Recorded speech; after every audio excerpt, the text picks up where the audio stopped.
You can tell within a few seconds whether a space feels high-end or not. Not because of one big feature, but because everything in a high-end home feels settled and like it belongs. But when a room doesn't have that feeling, it's rarely obvious what's wrong. It just feels a little exposed, flat, or unfinished. But that's usually not a problem of taste.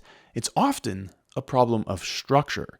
So in this video, I'm going to show you a few simple changes you can make that give any room the structure it's missing, the kind that instantly makes your space feel calmer, more intentional, and yes, more expensive. One of the most common reasons a room feels flat or unfinished has nothing to do with the furniture and everything to do with lighting, because so many homes rely almost entirely on a single overhead light.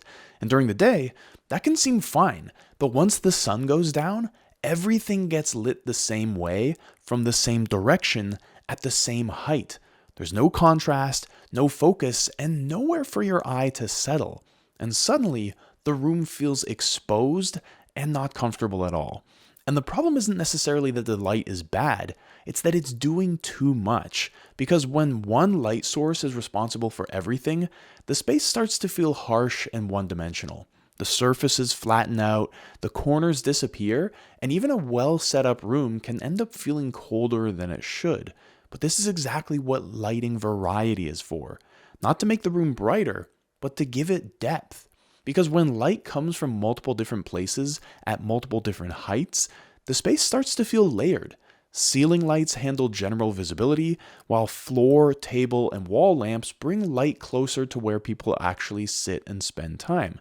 And once those layers exist, the room feels calmer, warmer, and more expensive, even if nothing else changes. And that's really the shift here. You stop thinking about lighting as a single fixture and start thinking about it as a system. So in this first space, the lighting isn't coming from one dominant place. I count 7 distinct lights in this corner alone, and I'm sure if we were to zoom out, we'd see even more. They've got the lamp on the console table, the 2 downward-facing picture lights above the art on the wall, the floor lamp behind the chair, the paper lantern on the floor, the mushroom lamp on the bookshelf, and this orange orb on the coffee table. But notice how none of them are trying to light the entire room on their own. And that's why this space feels so settled. The light creates layers, so the room has a ton of depth, and the lighting is going to be slightly different from every seat in here, which means your experience of the room changes depending on where you're sitting. That's what layered lighting is all about. Now, in the bedroom, the lighting stays close to where the room is actually used. Instead of relying on a bright ceiling fixture, the light is anchored around the bed with wall lamps and the subtle ambient glow of the track lighting above. So this pulls attention toward the bed and supports the room's main function, which is resting, and the lighting setup reinforces that. Now, here in the kitchen, the main light is focused exactly where it's needed because this long pendant defines the island as its own zone, while the surrounding space stays a little bit quieter.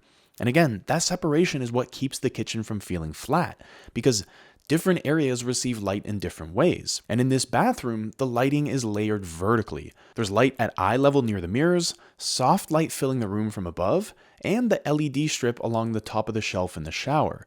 And because the light is spread out throughout different parts of the room, it feels really well balanced. And that's what lighting variety does. It gives the room structure through light. And when different lights are doing different jobs, your space feels more high-end without you needing to change anything else. But if you're trying to visualize what your living room would actually look like with layered lighting, it's going to be even more helpful to look at a few before and afters. So let's start with this living room, which, if you're living in an apartment, might look a lot like your living room right now. But even if it doesn't, you might have the same lighting setup with the whole room being lit by one ceiling light.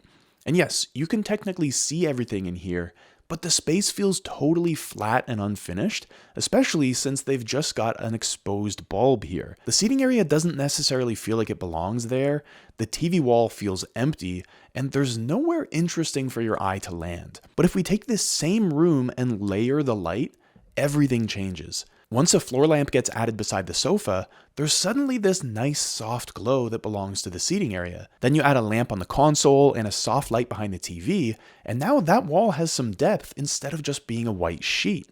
Add in the lamp on the coffee table and the picture light on the far wall, and the whole setup feels way more put together. And I think we can all agree, this already feels so much better. But what if you want something that's even more cozy and relaxed? Well, in that case, you can lean into even softer sources. Keep the floor lamp behind the couch and the warm glow behind the TV, and then swap the cool lamp on the coffee table for a warmer lantern. And without the art on the wall, now you can have a warm wall sconce instead of the picture light, and with a few candles dotted around, the room feels even more cozy than before. Or you could go for 2 downward facing wall lamps above the TV instead, which gives that wall even more of a different look. And I could show you dozens of other lighting setups here, but I think you get the point. Layered lighting can look really good if you use it the right way. Of course, that's also where most people go wrong, because they just add lights into their room randomly. A floor lamp here, a wall lamp there, but without any structure behind their thinking.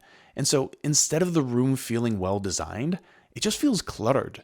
And that's exactly why I developed the scale framework, which is a way of thinking about lighting that helps you decide what type of light to add to your space, where it should go, and what role it should play in your room, eliminating all the guesswork. I'm not going to go into all the details here, but I've integrated the entire framework, plus a bunch of other interior design best practices, into a tool I built that generated the images that you're seeing here. So if you want to see what your own room could look like with properly layered lighting, before you buy a bunch of fixtures that don't actually work together, there's a link in the description. Now, once you start paying attention to how your room works visually, another issue shows up pretty quickly. And that's that your walls often aren't doing much to support your space. They're just sitting there, blank, passive, and visually quiet. And when that happens, even a well-furnished room can feel smaller or flatter than it should, not because it lacks good furniture, but because your eyes have nowhere to go. But this is where large mirrors come in. Not as wall art, and not as something you hang just to fill space, but as a way to visually extend the room. Because a well-placed mirror gives light another surface to bounce off, pulls views deeper into the room, and just makes your wall feel active instead of static. And what makes a mirror feel elevated isn't just the frame. It's what the mirror is reflecting, how it's positioned, and how it relates to the furniture around it. And when all those things line up, the mirror starts to feel less like an object and more like a built-in part of the space. And that's why large mirrors work so well. They don't necessarily add more space to the room, they just make what's already there feel larger, brighter, and more deliberate. For example, in this entryway, the mirror immediately changes how the space feels. Instead of the wall stopping your eye, the mirror pulls light across the room and visually doubles the depth of the space. And that's what keeps narrow entryways like this one from feeling narrow. And here, the mirror gives the room some weight and presence, so the console here doesn't feel like it's just parked against the wall. But what's really important here is the scale. Because the mirror is so large, it feels like part of the architecture instead of an accessory that was added on later. It draws your eye upward, which supports the height of the room and makes the wall feel intentionally designed, even though the furniture itself is pretty minimal. Now, in this second example, the mirror is doing something slightly different. Instead of just reflecting light, it reflects activity from the adjacent room, and that connection is what makes the space feel more open and breathable. The wall stops acting like a boundary and actually starts acting like a bridge between areas of the home. And this is exactly why mirrors work so well in rooms that feel a little closed off. The mirror gives the space visual movement, so the rooms feel larger and more dynamic without adding anything new. The furniture stays simple, but the wall suddenly feels engaged. And in this dining room, again, the mirror is doing a lot of quiet work. It reinforces the symmetry of this corner of the room, gives the sideboard beneath it a clear visual anchor, and amplifies the glow from the lamps and candles in the evenings. Without the mirror, that wall would feel a little flat, but with it, the room feels balanced and complete. So it's not even about making the room feel bigger here, it's about giving the furniture something to push against, and it keeps the dining area from feeling boxed in. So if you want to do this in your own space, think less about mirrors as decoration and more about what they're reflecting. Look for a wall that feels flat or underused, and place the mirror in a position where it can bounce light or extend a view you already like. Because when a mirror is large enough to feel like it was put there on purpose, your room immediately feels more put together. Now, once those bigger elements are doing their job, it's time to turn your attention to the details. And specifically, I want to talk about cabinets for a minute. Because in a lot of homes, the cabinets are fine. They're clean and in good condition. but they still feel generic. And a lot of the time, it's not actually because of the cabinetry itself, it's because the details haven't been given much attention. And of course, I'm talking about cabinet handles. They're small, but they're one of the things you touch most often in your home. And when they're undersized or just overly basic, they quietly pull your whole setup down. And even nice cabinets can start to feel temporary or unfinished when the hardware feels like an afterthought. So swapping your handles works because it changes how your cabinets are perceived. Because when you have nice, high quality hardware, your cabinetry starts to feel permanent. And when the scale, finish, and placement of that hardware feels well considered, your cabinets immediately take on a more custom, built-in quality without changing anything else. So take a look at this bathroom. The cabinets themselves are very simple. Flat panels, clean lines, nothing particularly special. But the hardware gives them weight. The handles are well sized for the doors, and they feel like they were chosen for this space. And honestly, that's what makes the cabinetry feel finished instead of like you bought it off the shelf at Home Depot. Here in the kitchen, the cabinets run long and uninterrupted, which means the handles become a repeating visual detail. But because the hardware is consistent and well scaled, it brings rhythm into the space. And instead of the cabinetry feeling like a wall of doors, it starts to feel like it was designed as a whole. Now here, the cabinetry already has beautiful material and detailing, but the handles are what reinforces those qualities. They work so nicely with the tone of the wood, and they add contrast without stealing the show.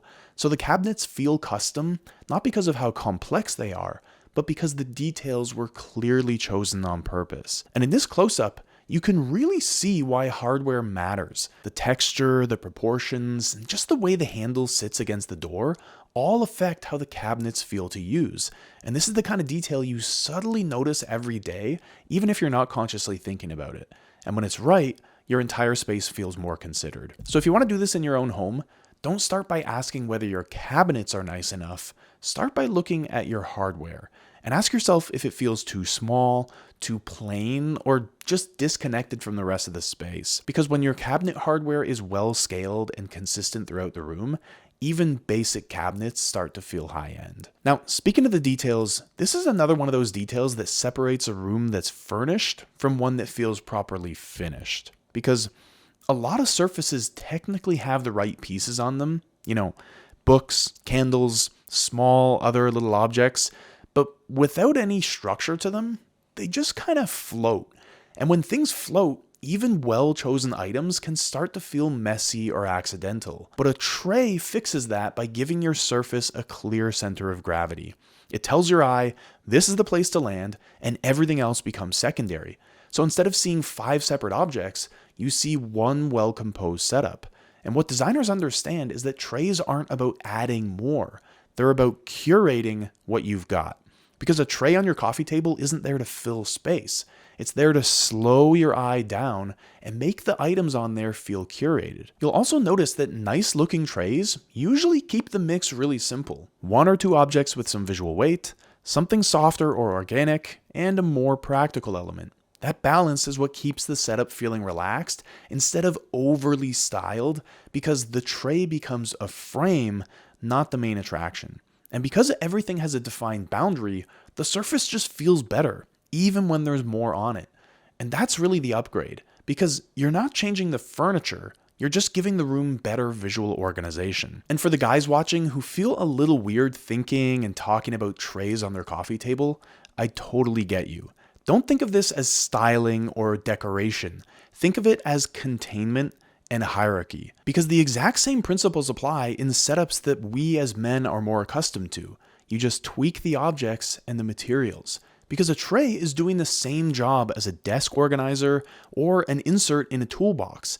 It's about control, not ornament. So instead of light decorative pieces, use heavier, more grounded items. But don't overlook the fact that a solid wood, leather, stone, or metal tray can really change the tone of your living room. And then regardless of what material you choose, inside the tray, keep the contents functional. A book you're actually reading, a set of coasters you use, a candle or some other object with some weight to it, and maybe another personal item that has some importance to you. What matters isn't so much what's on the tray, but that everything there feels deliberate. Nothing random, nothing overly symmetrical, nothing too decorative. This isn't about making your place look pretty or styled, because I know for a lot of you, that's not what you want. What you want is a space that looks good, but feels effortless. But if you give this a shot, I know you can pull off that exact vibe. But really, why do all these small changes make such a big difference? It's because making a home look expensive isn't about adding more things. It's about understanding what the room is missing. Most people assume great spaces come from better furniture, bigger budgets, or some kind of natural design instinct. But what actually separates rooms that feel finished from rooms that aren't quite there is actually much simpler than that. It's knowing what to look for. And once you understand these principles, you stop reacting to how a room feels and start understanding why it feels that way. You notice when a space feels flat because everything is lit from one place. You notice when walls feel passive because nothing is supporting scale or reflection. You notice when cabinets feel generic because the details were never upgraded. And you notice when surfaces feel messy because they haven't been given any structure. And that awareness changes everything, because instead of buying random pieces and hoping they help improve your space, you start making intentional decisions. You know whether a room needs balance, depth, softness, contrast, or just one small adjustment in the right place.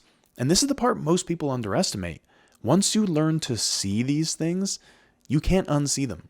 You start noticing why certain homes feel calm, why hotel rooms feel elevated, and why some spaces look expensive even when the pieces themselves aren't. And that's not taste, that's understanding.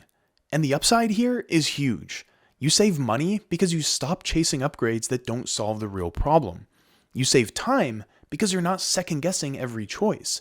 And your home starts to feel better, not because you added more, but because you finally focused on what actually matters. So if you appreciate this low effort approach to making your home look better, I invite you to check out the link in the description and drop your email there. I share some of my best stuff exclusively with my email subscribers, so you don't want to miss it. And now that you know a few quick tricks for making your home look high-end, you're going to want a system for tying everything together. So watch this video next where I'll teach you that system and show you how to take your home to the next level.